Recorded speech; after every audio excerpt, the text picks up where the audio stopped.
We celebrate and find something to celebrate every day. Finding those moments of joy, whether that is Taco Tuesday, which has become a national holiday in my house, or a television show you look forward to on Wednesdays. Like, there has to be those things. There has to be that levity. And it's not frivolous and it's not unimportant. It's necessary. And it is the secret to weathering these storms. I really believe that. I'm Amy Jo Martin. Welcome to the Why Not Now show.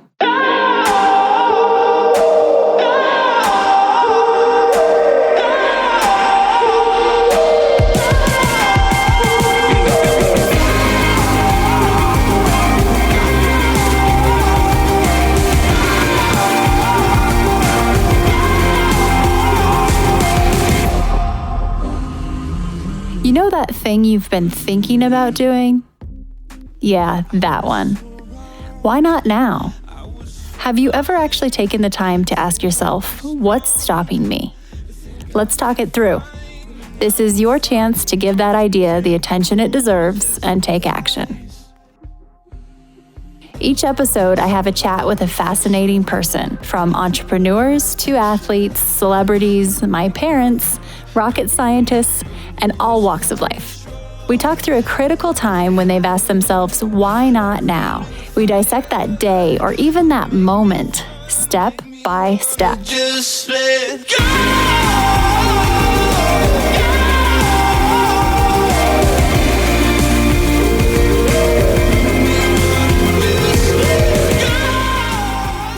All right, everyone, I've got an announcement. As of today, we are officially enrolling for the 2021 Renegade Accelerator Program, formerly called the Renegade Brand Bootcamp. Okay, so who is this program for? What is it?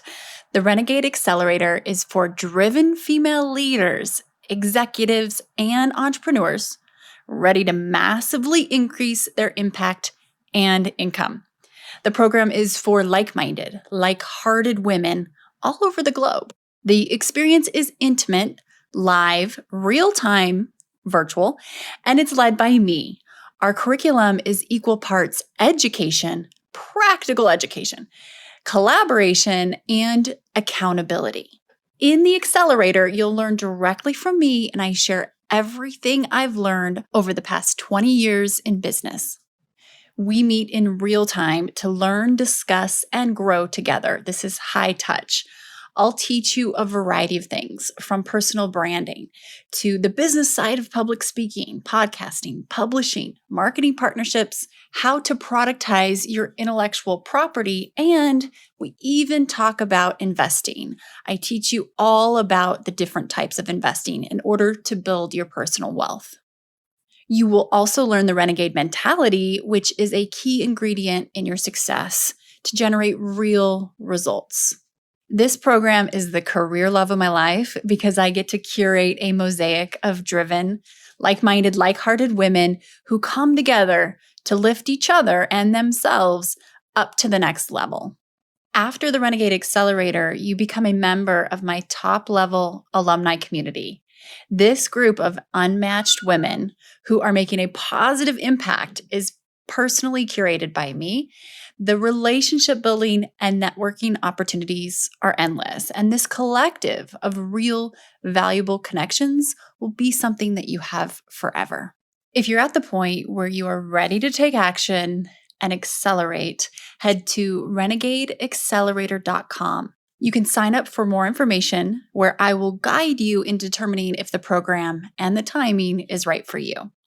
If not you, then who? And if not now, then when? Why not now? Head to renegadeaccelerator.com. My friend Meaghan Murphy is on the show today. She is a content connoisseur. She spent her entire career in the publishing world, and that is translated, of course, over to digital.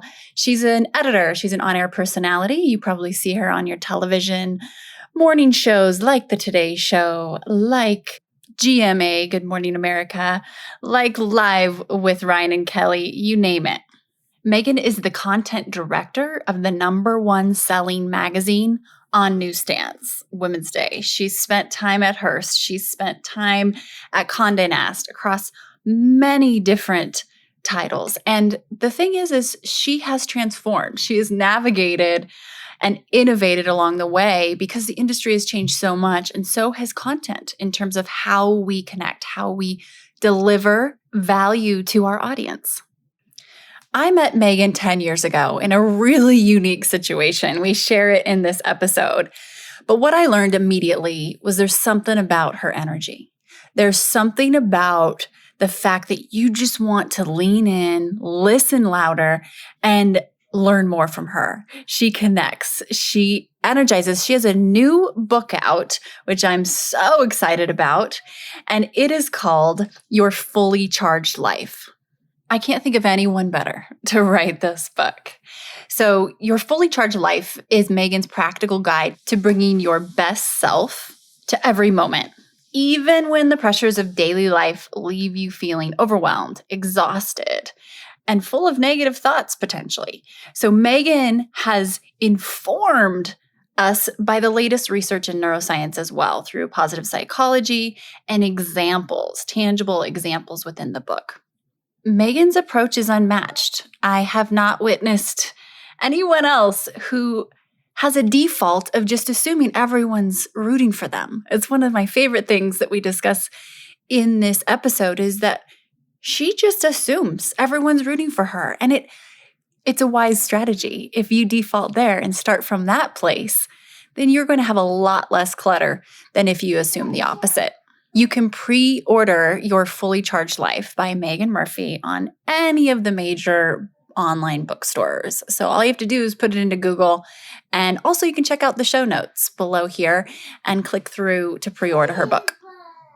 Now, in this episode, we also discuss some of the loss that Meaghan has experienced in her life and how she's navigated that with this approach, how she's used these tools from her book to get through these difficult experiences and not try to downplay and not try to believe that everything's always positive. That's absolutely not what she's trying to communicate here, but she does have tools for getting through some really difficult things. And as you listen to her journey, you'll see she's been through a lot. Given I feel she's a content queen, I really hope you follow her on social as well. Her links are below. And without further ado, here is my friend of over a decade, Meaghan Murphy. Being able to design my own day and do it in the most efficient way is a non-negotiable for me. I'm a bit of a time management nerd, so when I find something that allows me to be more efficient and effective to get the most out of my day, I want to share it with everyone. So here's the scoop. I have a new tool in my productivity tool belt, and it's called Monday.com. My team and I have never felt more organized professionally and personally. And my to-do list is no longer the boss of me. I feel more in control because every project, initiative, date, and task is captured and organized in one place. And my team is in the loop and involved every step of the way. We are in lockstep. Monday.com is like having a brand new operating system. Everything has its own home, deadline. You can see the team members associated with the tasks, and it's color coordinated, so you can easily navigate your own task list. We all have multifaceted jobs, businesses, and lives. With Monday, you're able to keep all of these components organized in their own compartments, but you're also one click away from seeing the big picture and how they all integrate together. Creating systems and procedures within your day and business saves a lot of time. For example, my team and I have a dedicated Monday.com board for this very podcast. Did you know that there are 28 steps involved in getting one podcast ready for air?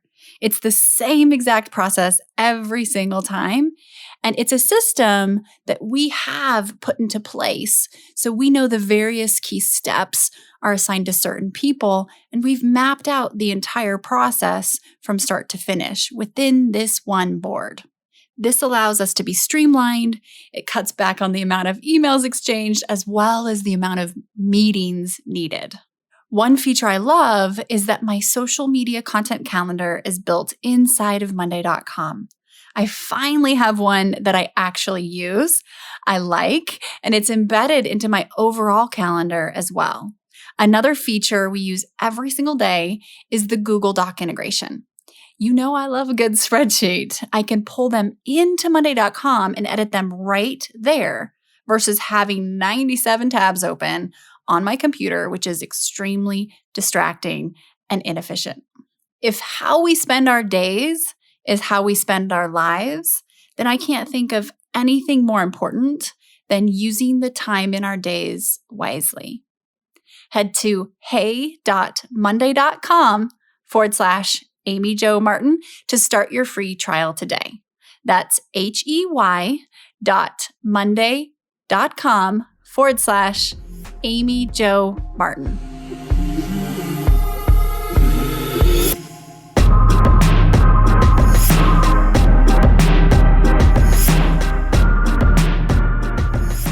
Meaghan, welcome to the show. This is such a treat given our history. Yes. Let's hop in. As we usually do, get right to it. Can you tell me about a time when you had a big decision to make and you had to ask yourself, why not now? We'll dissect that day, minute, hour, season, and really understand how you went from idea to action. Well, it's funny because I feel like I'm a person who asks myself, why not now 100 times a day. I am a very stay in your day, like your mom's motto, stay in your day kind of gal. So hey, from Mom. moment, right? From moment to moment, I am like 100% asking myself, why not now? And for me, it was a moment where I didn't ask myself that question and put my life on pause, which really helped me course correct. And it was recent. I was sitting around with 3 of my close girlfriends, and they were talking about getting tattoos. They had the design picked out. They were all going to get these little hearts on their wrist, and they were super excited. And I said out loud, yeah, I think I'm going to get a lightning bolt on my wrist if my book's a bestseller. I have a book coming out. The cover has this lightning bolt on it. And I said out loud, if I have a bestseller, I'm going to get that lightning bolt on my wrist. And my friend Jen, like only my friend Jen could do, turned to me and were like, who are you? Who the F are you?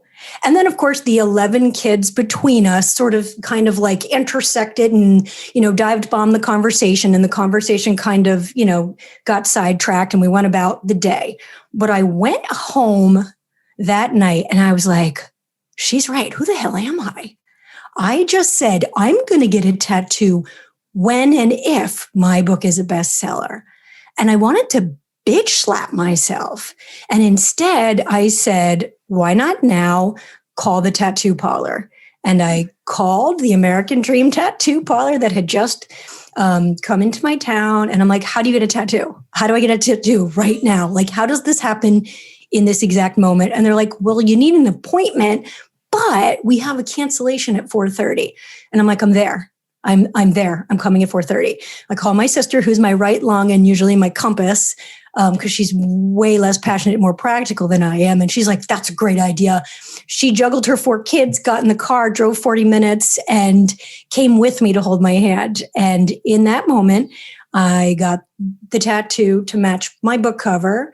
Yay! And I love it. It was this whole moment of like, who am I? I am not a person who needs the outside validation of a bestseller to accept that I accomplished something. I worked 20 years essentially on writing this book. And now I can't celebrate this success. I can't own this moment unless I get a gold star from the world in the form of sales.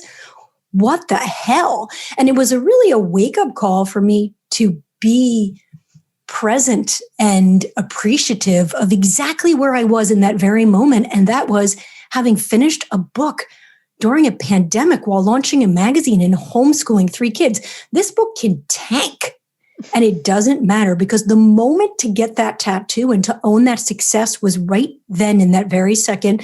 Thank you to the 4:30 cancellation because now I am inked. And I will say I was laughing as I walked out the door because my 10-year-old said to me, Mom, did you really think this through? Are you really going to go get a tattoo right now?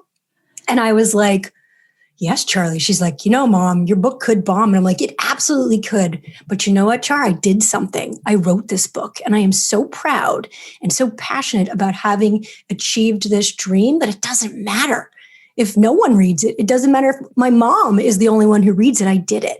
And I also felt in that moment really proud to be a good mom mirror for my children, to show them that the success isn't in book sales. The success isn't in the validation of a good grade or a book. It's in the doing.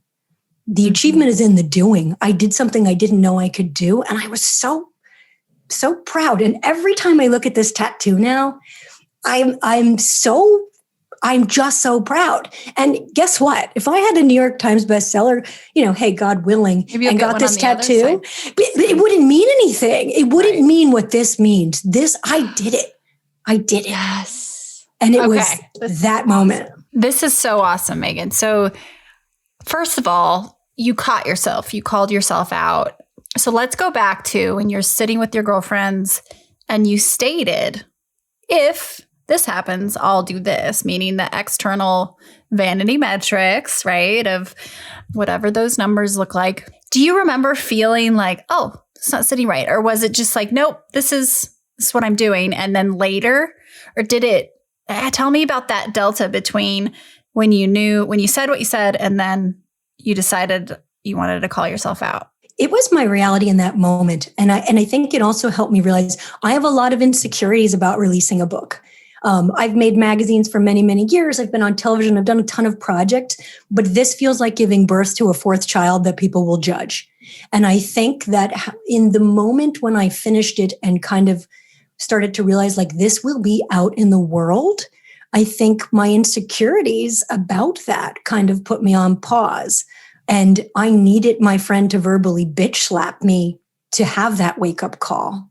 Because my reality in that moment was like, you know what? Like, this could suck. And what happens if it does? Like, what happens if it bombs? Like, how can I run away from it? I don't want to be inked with it, you know? And I think it was a really vulnerable moment, and I needed to be woken from it. So let's talk about the book for a second. It doesn't have to be a second, but Lightning Bolt, would love to hear the genesis of that, but also just you and I were sitting, just a little background. We met in Germany for the Women's World Cup final in 2011. Crazy story situation. But, well, can I also, I was dying because I was secretly 5 weeks pregnant with my second child. It was a complete accident. I had a 15-month-old at home and was sort of like, I have reverse fertility issues. I've never tried to have a child, although I love my 3 children dearly and they're 15 months apart. But it was always like, oh my God, I'm pregnant again. I even wrote about it. My third baby, wrote about it in the New York Times because I think at that point I had I had an 18-month-old, a 5-month-old, and I was pregnant again. And I was like, is this really happening? Just go for it. Why not now? Have another baby. Okay. I vaguely remember because I think you told me because I was like, I can't drink beer or wine. Yes. I'm not anti, but I'm on the down low, pregnant again. What? Yes. And so then fast forward, and I just adored your energy. I think we did upside down handstands to change our perspective in our hotel rooms. And I feel like that we were both doing something like that, where I was like, oh yeah, sometimes I do handstands just to change my perspective. And you're like, yeah, I think you did the same thing. Yeah, I do cartwheels. Yeah, absolutely. Yes. A cartwheel a day keeps the innovation allergies away. I believe that.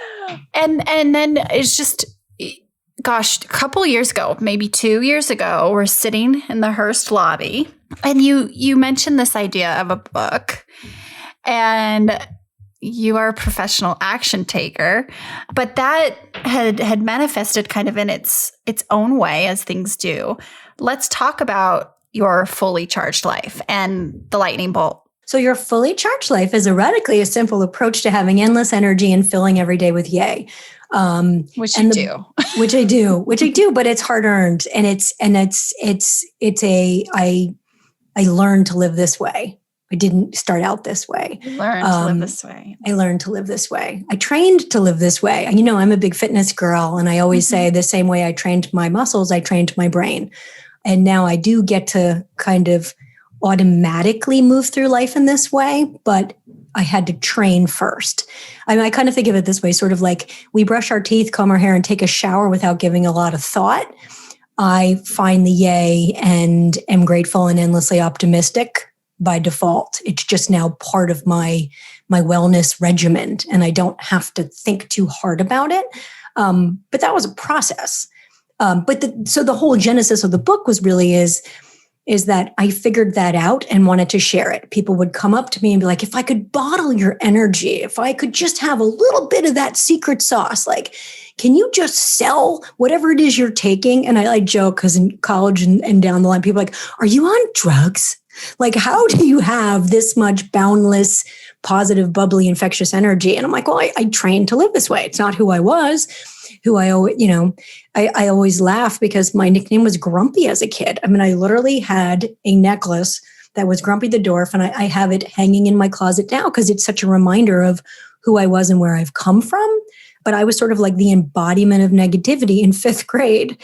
We wrote the school play and I wrote my own character. The character's name was Neggy, and it was legitimately the embodiment of negativity. I subsequently won an award for excellence in acting. And I think that's kind of what springboarded my love of acting and performing. And I went on to study acting in college.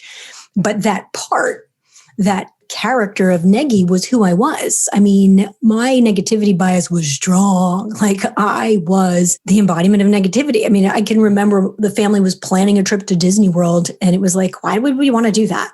It'll be hot. There'll be lines. Like, that sounds like a terrible idea. Like, I mean, it was like I could find, not the silver lining, but the shitty lining in any situation. Like, I was there for the bad. And subsequently had some crap life experience and moved through the world. And I would say that it was, I credit working at Cosmopolitan magazine for beginning to flip the switch. I never had like an aha moment. But when I was a senior editor at Cosmopolitan magazine in my 20s, I was writing a story called The 7 Secrets of Happiness. And I was reporting the story and talking to positive psychologists. And it was really the first time for me that I understood that happiness was a choice, that there were things you could do to actually achieve happiness. I mean, it was like, wait, what? Like, we have control over how we operate and move through the world. Wow. It just didn't really dawn on me pre-writing and researching that story. And so I began to start to move through the world a little differently, to take some action steps. But it was a very long journey.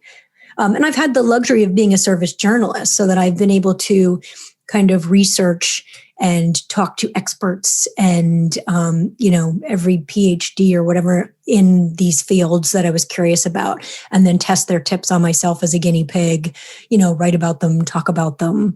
I mean, every magazine I've been through sort of mirrored the age and stage of my life. I was at Cosmo when I was young and single, and then I was at Self magazine during my self-formative years and coaching people to find their motivation and to live their best lives. And, a lot of that rubbed off on me, which was, very lucky. And then Good Housekeeping, now Women's Day. Well, and the joke was, it was like when they called me to take over Good Housekeeping, I had done 9 years at Self magazine, and I loved that job. I was the fitness director and the deputy editor. I ran the Self Challenge, which was like an eat right, move well, life kind of makeover plan that gave people the tools and the action steps to live their best lives. I mean, I loved being a part of that. When they called me for Good Housekeeping, I was like, I don't know. It sounds like an old lady magazine, but I was also about to move to the burbs because I had just had my 3rd child. And I'm like, maybe it's time to talk about dishwashers and cleaning hacks. And so I jumped ship to Good Housekeeping, and I spent 6 years there. And the job at Women's Day, I took this job at the start of the pandemic in March. I have never even moved out of my Good Housekeeping office. I've never met my team in person. Oh, that's incredible. Isn't it crazy? You're creating this body of work. Well, it was really neat. I have to say, so the magazine sort of took on, my work kind of just takes on wherever I personally am experiencing the world in that moment. And for me, it was like, let's reimagine Women's Day as destination celebration. Let's make this a magazine where no holiday is left behind from Taco Tuesday to Christmas. Let's give people a reason to celebrate every day. Yay. And yay. Yeah. So the whole magazine, we redesigned the logo. We completely revamped the magazine. We opened the whole magazine with something called the Smile File, which is really just, we own national days. Like if it is National Donut Day, we're going to make sure you know about it and we're going to give you the best donut recipe ever. If it is National Princess Day, we're going to tell you and we are going to introduce you to the coolest little princess you ever did want to meet. Like we celebrate and find something to celebrate every day, because to me, especially as we're living through unprecedented times in a pandemic, finding those moments of joy, whether that is, Taco Tuesday, which has become a national holiday in my house, or a television show you look forward to on Wednesdays. Like there has to be those things. There has to be that levity. And it's not frivolous and it's not unimportant. It's necessary. And it is the secret to weathering these storms. I really believe that. So good. And your career, I always talk about work-life integration versus separation. And what you just described is it couldn't overlap and groove and parallel more from your life path. But you've also created that. That's not just luck. Well, I love when you talk about this because I listen, obviously I'm a big fan of the show, but I have never actually had a career goal. And it's like almost like seems silly to say that out loud, but I've never sat there and said, someday I hope, or I want to.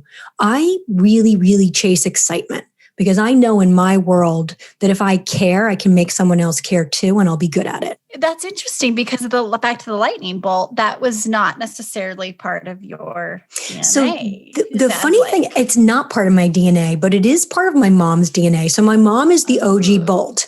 And one of my favorite pictures of my mom and dad is on their honeymoon, where they did a road trip to Yellowstone Park with my aunt and uncle.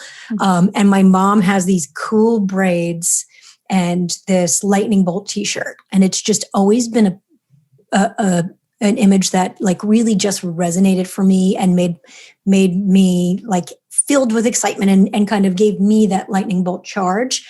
My mom believes everything is always possible and really instilled that in me. And the bolt is really about her, but it's also the electricity of the choices we make and the electricity of doing and moving forward and onward and creating change and excitement. But the bolt comes from my mom. And then Charlie is like, she wears a lot of bolts and stuff too. I have one of my favorite pictures. I have like OG Bolt, my mom, Charlie in like a tutu and a lightning bolt t-shirt in a ballet performance. And then I am basically a walking lightning bolt at all times. But it is, I've always say like dress how you want to feel and wear conversation starters. So you're always going to find me in bright colors. You're going to always find me in like emoji-esque patterns. I want you to ask me about my tattoo or the lightning bolt on my sweatshirt. Like I really believe like I want to be a walking conversation starter on some level. It energizes me. I just feel Tigger. I feel Tigger with some maturity too. And a lot of, years of I'm 45 now. I'm 45. I'm like really excited about that. Yeah. Halfway to 90 and really enjoying it. Good. So we talked about, the leverage of adversity with even your younger days where you were neggy in the play, right? And now you're this mascot for Yay. And we bond on the eating disorder front too. And I had some really shit years with that. My best friend and I, when we were 16, were tandem anorexics. And I was Can you hospitalized. talk about what that means, a tandem addict? So we were like, kind of like anorexic partners in crime. So it was like, we kind of fueled each other's eating disorders and, would work out for 900 hours. If we had to take laxatives, we were kind of, shrinky dinks together. It was awful. And I was hospitalized. Our parents were best friends, and she was in her mom's minivan on the way to be hospitalized with me and jumped out of the car and died. So that, as a 16-year-old, I was already predisposed to be a rain cloud. And then, your best friend dies, you're in a hospital bed, you feel the responsibility for that. Those were some tough times. I was in and out of the hospital, three hospitalizations over the course of that time period to really kind of pick myself back up. So I've had those kind of adversity to overcome. For sure. Absolutely. And when your career and by the way, in researching, I had not known, I don't know if I ever knew that you were on TRL MTV. Oh yeah. I was an MTV girl.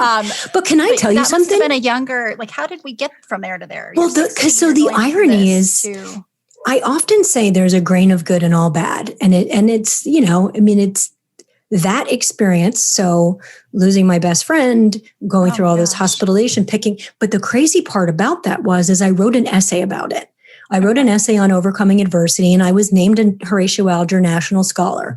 I won $10,000 for writing the scholarship, for writing the essay, got a college scholarship, and I was featured on an NBC special. Bob Costas host, Don Johnson was there, Trisha Yearwood performed. I got wound up, getting a lot of national attention by virtue of writing this essay about a huge shitstorm in my life. And from that, I wound up getting the attention of YM Magazine, who wanted to write about me. And I said, great, but let me write it myself. And so I wound up writing an article about my journey and becoming a body positivity columnist for them. Ultimately, way before editor. When I was, it was like I was 19 and I had a body positivity, love your body column for YM Magazine as a 19-year-old kid. And from there, I wound up getting the job on MTV, and I was hosting. I worked with Carson Daly, and it was called the Carson Daly Show in the 90s before it became TRL. I did the beach house at the Jersey Shore. I did the beach house in the Bahamas. But all of this was because I got this national attention from having written this essay about a really dark, horrible time in my life. And that's exactly what I was looking for. That was your why not now moment without even probably realizing where. Oh, yeah. And that's what I say. I have them all the time. Yes, right. But you were leveraging that adversity without realizing. Oftentimes, we aren't doing it in real time consciously, but there was this bridge that took you. Because now, and you've had television in your career throughout all of it, right? Like you're on the Today Show every other day or week. I'm so glad you mentioned that. And I don't know if this was intentional, but you mentioned rain cloud, and what usually comes with rain is lightning and thunder. Exactly. Right. And then all the rainbows, I'm wearing them. Oh my gosh. Okay. This is incredible.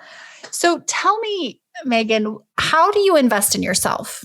Like just in however you want to take that question. If you think of yourself as an asset, which obviously you are, and how do you invest in yourself? By taking care of myself. And I don't think of self-care as like a face mask and a bubble bath, but I have certain non-negotiables. I have to take my medicine, and my medicine is fitness. So that is necessary. That is something I'm going to do on a daily basis. I'm going to fit in fitness because that's how I care for me. I'm going to protect my sleep. I'm going to always protect my sleep. I'm going to say no a lot, so that I can say yes to what matters. And I'm going to relentlessly say no without any regard for the consequences because I matter. And I can't be here for my family if I'm not taking care of that. Those are some of the things. Like I'm relentless about making my bed. I make my bed every morning, and it is like a mental health exercise for me. It makes me feel like no matter what chaos ensues during the day, I have controlled one thing and started off on the right foot. That's super important to me. And does the book share these Yeah, I mean, the book sort of looks at it kind of looks at your life at these different charges, right? So at first it starts with take charge.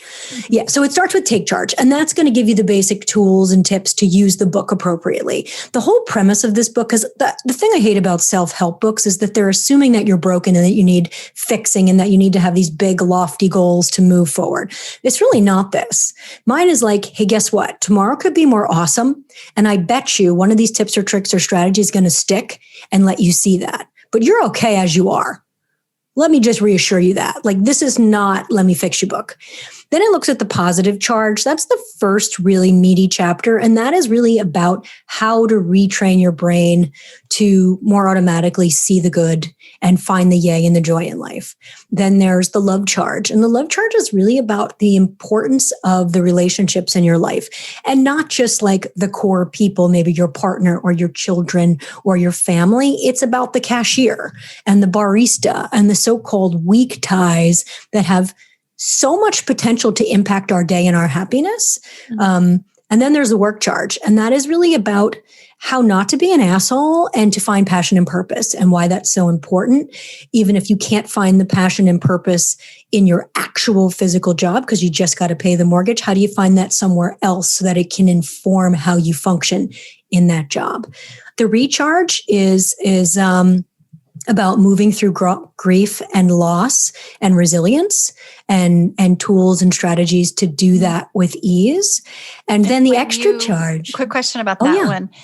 When you were writing this, were you dipping back into that experience you had when you were 16 as well? I mean, Well, it's interesting. I mean, I think that experience clearly is in the book and is a piece of this, but I feel like I was finishing this book at the start of a global pandemic. And I think none of us have grieved harder than in those moments.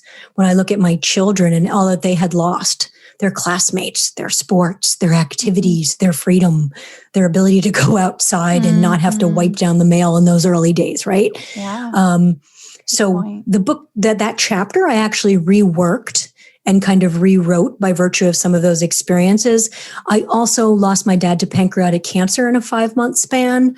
And that was my second gift that inspired me to get this book done and to realize this book had to be done and had to be written. I went through a 2-year process that I called Operation Good Grief, which was just basically a daily practice of finding something that didn't suck every day so that I could go on. You know, at the time of when my father was my guy, like he was my guy. So this was like, you know, took the air out of my lungs. And I had 3 small children, you know, like my kids are 10, 8, and 7 now. They were, you know, 5, 4, and 3 at the time. So it was brutal. But I knew that I had to be resilient and okay for them. So I started this process called Operation Good Grief. And it was simply an exercise to find something that didn't suck every day. And I would actively find that thing. Maybe it was like the daffodils are blooming at the end of the walk. Okay, that doesn't suck. Let me take a picture. Let me post it on social media. Let me share that with my community. Let me share the good. Maybe it was like epic latte on a foam. Maybe it was a great workout or a motivational workout tea. And I began that. It was a daily practice because for me, writing in a gratitude journal just didn't. It felt like homework. It felt a little woo-woo. Like I just couldn't do it. It didn't work for me. But this process of Operation Good Grief really took hold. And I found that sharing it on social media was even more magical because I created a community around this hashtag of other people who were going through the same pain. And I wound up developing grief mentors, which was incredibly important to me. People who had experienced this hard thing and came out the other side. Because in that moment, I needed to know that was possible. And I credit, I'm one of my grief mentors, this woman, Tracy, who had, it was crazy. I was at Orange Theory Fitness and I was very vulnerable and I was crying on the treadmill and I was just not okay. And she's like, how are you doing? Are you okay? I'm like, no, my dad is dying of pancreatic cancer. And she was like, my dad died of pancreatic cancer 10 years ago. And I'm like, oh my gosh, being vulnerable in that moment allowed me to connect with one of my ultimate grief mentors. And that's the way I love the way the world works. When you're brave enough to be vulnerable, you get what you need. Mm-hmm. And it was so important. It was so important for me to know that I would come out the other side. As horrible as it felt in that moment, I would be okay. I might never stop missing my dad. I might subsequently write a book for him. And I'm so excited that I did it. But that process of sharing and moving through that grief with a community of people is ultimately it morphed into what I call now the yay list and finding the yay in every day. Because as the eternal optimist, it kind of got melancholy calling it Operation Good Grief. I'm like, you know what? No, it's now yay. It's not what doesn't suck. Now it's the yay. And let me focus on the yay of the day. And I have a standalone account called the Yay List, which is really just a good news account of finding that joy and actively seeking it. But the beauty of that process was it really took me, in all honesty, 2 years to move through the deep, deep expressions of grief and loss. But when I came out the other end of it, it was incredibly magical and easy. It just became like brushing my teeth. Ted Lasso is my new spirit animal. If you're not watching Ted Lasso, it's the best show ever. But I was watching an episode last night and he's the guy who can walk into a locker room and instead of smelling dirty feet, he smells possibility. I became that human by virtue of this exercise. Okay. I just smell possibility, not dirty socks. And I don't have to try. Out of grief, possibility was born. Yay was born. 100%. It's all. So I say this, and I gave the speech at my father's funeral, and I think some people rolled their eyes at me, but I think that there were many gifts in his cancer diagnosis.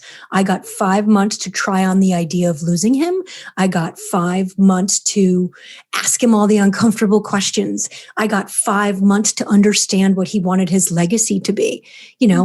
It still sucks that I lost him and it still sucks that he had to suffer. It's not like I'm some naive Pollyanna. I know what sucks, but there's grains of good in all bad, and there are gifts in all of these challenging moments. If he had gotten hit by a car, I wouldn't have had those 5 months of insight and love.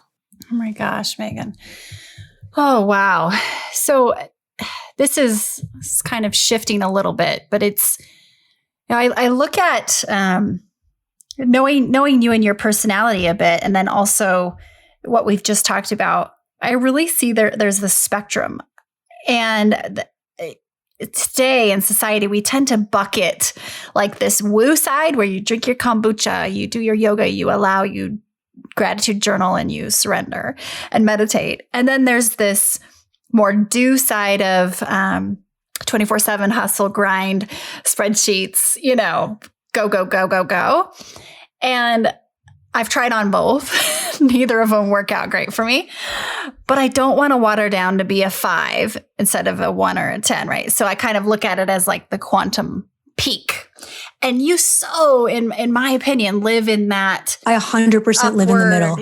Yeah, yes. I live in the middle. Yeah. And I love how you can be an optimist and have this philosophy and, formula for life while also looking at data, being a realist. Like your job, you create content for a living per se, right? And that takes a lot of doing and thinking, and, you don't just manifest this out of, you probably do on your runs. I can just see you manifesting the ideas, but that takes doing. Talk to me about productivity. Talk to me about time management.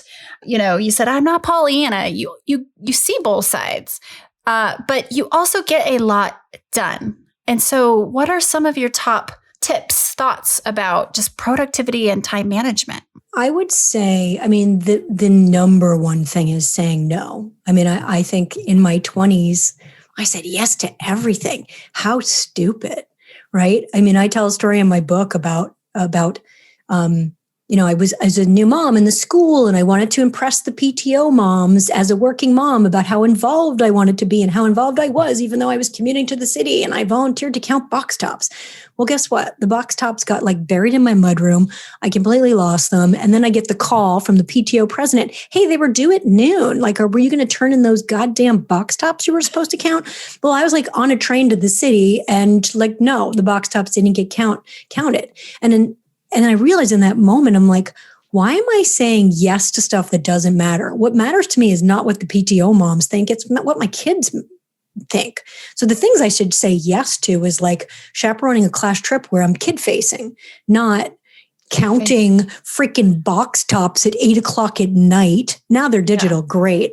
But I'm like learning those moments, like you don't have to go to every birthday party. And now not there is a lot of birthday parties, but like it's absolutely okay to say no. And people respect you more when you do. I also kind of like, I have like, it's not really like a to-do list. It's like a things that would be nice to get done eventually list, but I don't, and I'll put things on it just to check it off because it'll make me feel good. Like get the mail. Oh, I did that. Yay. Right. Like I'm not, but I don't ever feel like work is ever really done. So I don't really angst about what isn't done. I really think by staying present, like what am I going to do today? Like what can I get done today? Instead of really kind of thinking about all that needs to get done in the future, which is completely daunting. Yes. I like to think of it as my get to-do list. Oh yeah. I change all my haves to gets. 100%. Like I don't have to put my kids to bed. I get to put my kids to bed. I don't have to write my editor's letter. I get to write my 100%. I'm like, I have an attitude of gratitude for sure. You sure do. What's one lesson you find yourself learning over and over, Meaghan?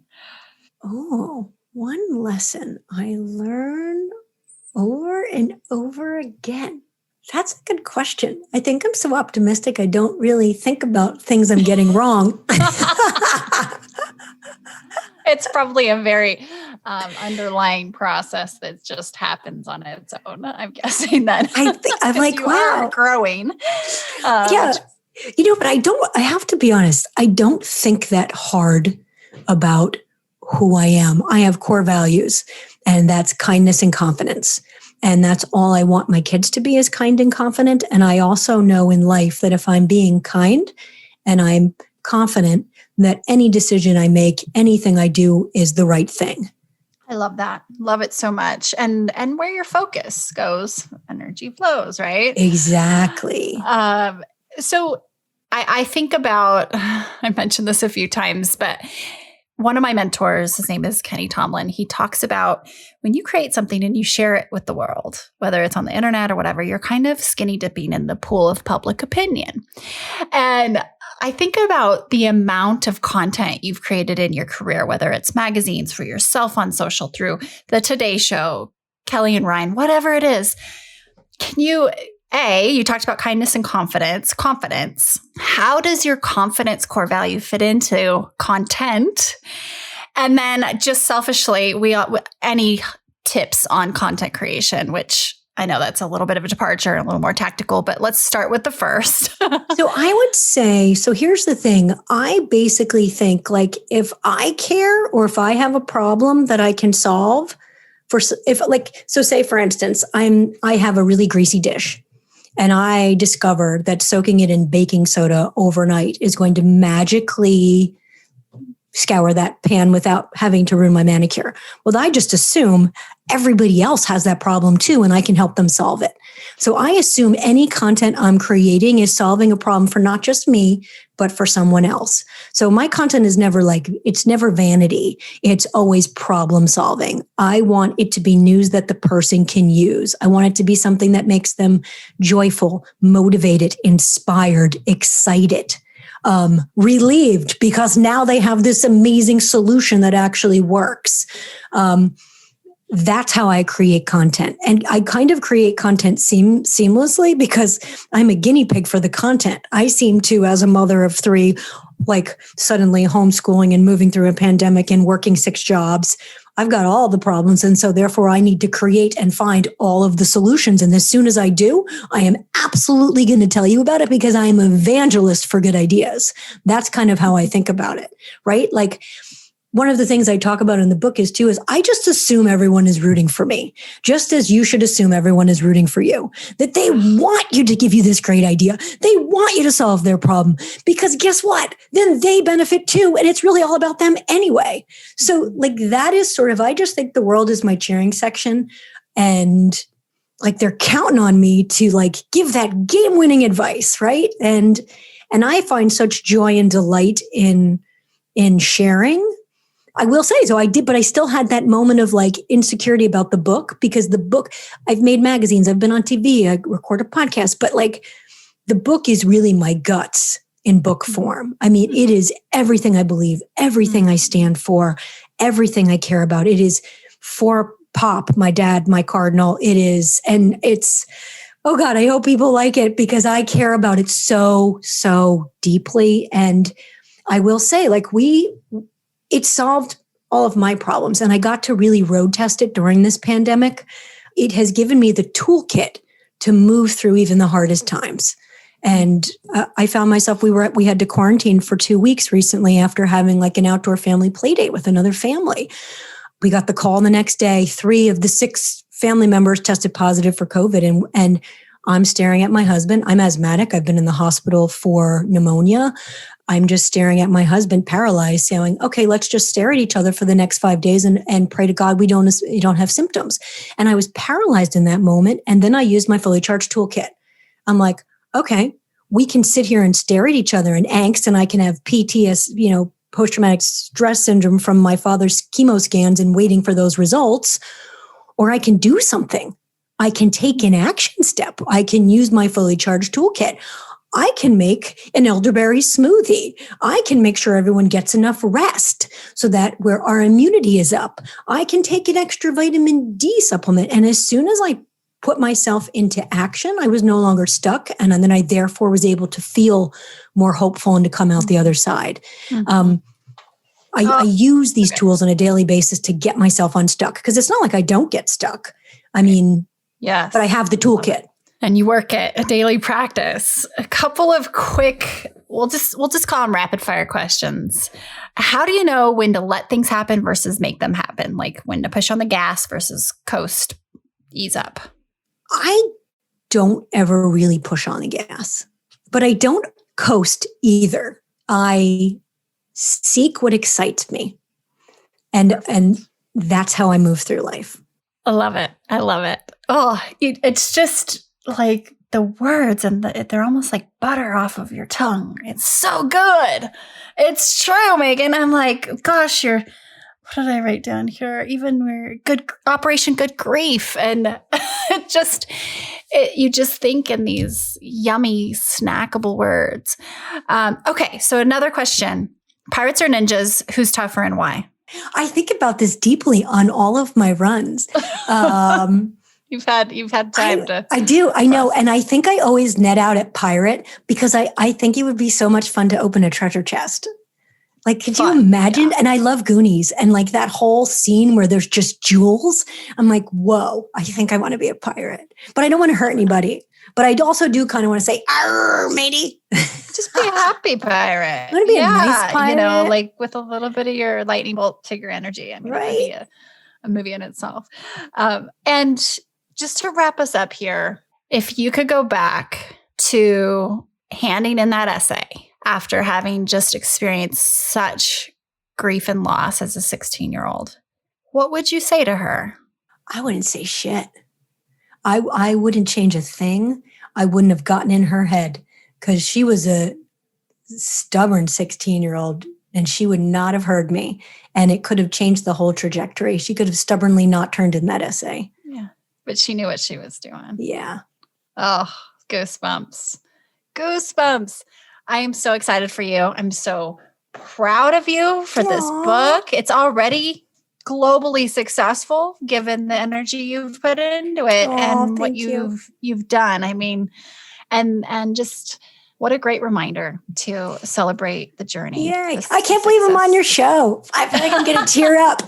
I know I'm getting teary. I do. You gave me goosebumps about 15 times throughout this chat, and I adore you. Your energy is contagious. We are going to be cheering you on.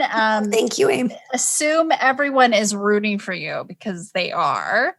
Yay. And that's like wrapping up your kindness and confidence core value, like in a tight bow right there. So thank you, Meaghan, for sharing your time and wisdom.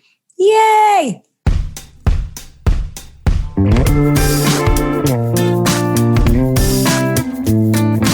Hey everyone, thanks for listening to the show. Hit me up on social media to let me know what you think. I'm at Amy Jo Martin on Twitter, Facebook, Instagram, and LinkedIn. And I want to hear your Why Not Now moments so I can share them on the show.